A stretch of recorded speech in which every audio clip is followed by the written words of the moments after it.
La fornication signifie toute relation sexuelle en dehors du mariage, c'est-à-dire commettre l'adultère, vivre en concubinage, le voyeurisme, regarder des films pornographiques, se rincer les yeux devant une femme ou un homme.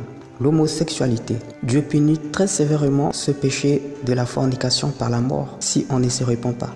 Par exemple, il a détruit le monde entier au temps de Noé à cause de la débauche sexuelle, ainsi que les hommes du temps de Lot. Tous ceux qui commettent la fornication risquent de finir dans les flammes de l'enfer et les temps de feu.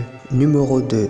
L'idolâtrie. L'idolâtrie se définit comme le fait de rendre un culte à une divinité autre que le Seigneur Jésus-Christ. Il peut s'agir de l'adoration d'une statue, d'une photo, d'une représentation quelconque d'un dieu ou même d'une célébrité. La Bible dit que les idolâtres n'entreront point dans le royaume de Dieu.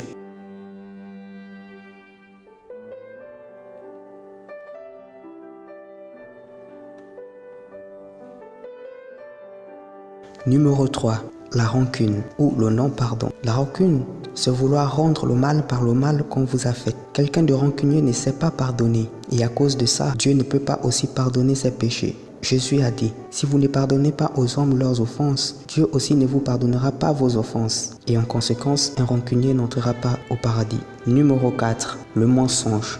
Le mensonge est l'un des premiers péchés qui a existé après la création du monde. C'est grâce au mensonge que le diable a pu entraîner le tiers des anges avec lui dans la rébellion et pousser Adam et Ève dans le péché. Jésus a dit que le diable est le père du mensonge. Et donc, ceux qui pratiquent le mensonge ont pour père Satan.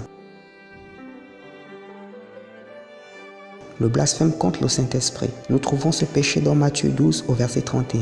Jésus dit, voilà pourquoi je vous le dis, tout péché et tout blasphème sera pardonné aux hommes, mais le blasphème contre le Saint-Esprit ne sera pardonné ni dans ce siècle, ni dans le siècle à venir. Le blasphème contre le Saint-Esprit a deux significations. Premièrement, il s'agit d'attribuer l'œuvre du Saint-Esprit aux démons, c'est-à-dire outrager le Saint-Esprit et le qualifier de démon. Deuxièmement, il s'agit de rejeter entièrement Jésus-Christ comme seul et unique sauveur de votre âme.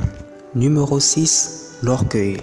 L'orgueil est le premier péché qui anima le diable dans la rébellion. C'est un péché qui va vous pousser à toujours vouloir vous placer au-dessus des autres. L'orgueil est un péché qui vous rendra hautain, imbu de vous-même. La Bible dit que Dieu résiste aux orgueilleux, mais il fait grâce aux humbles. Un orgueilleux ne pourra pas trouver la grâce de Dieu. Numéro 7. Le meurtre. Le meurtre signifie ôter la vie à un être humain. Mais au-delà de cela, Jésus-Christ a dit que celui qui n'aime pas son frère a déjà commis un meurtre. Ou celui qui traite son frère de imbécile ou de raca mérite d'être brûlé par les flammes de l'enfer. Si vous n'aimez pas votre prochain, vous êtes un meurtrier. Et la Bible dit qu'un meurtrier n'a pas la vie éternelle.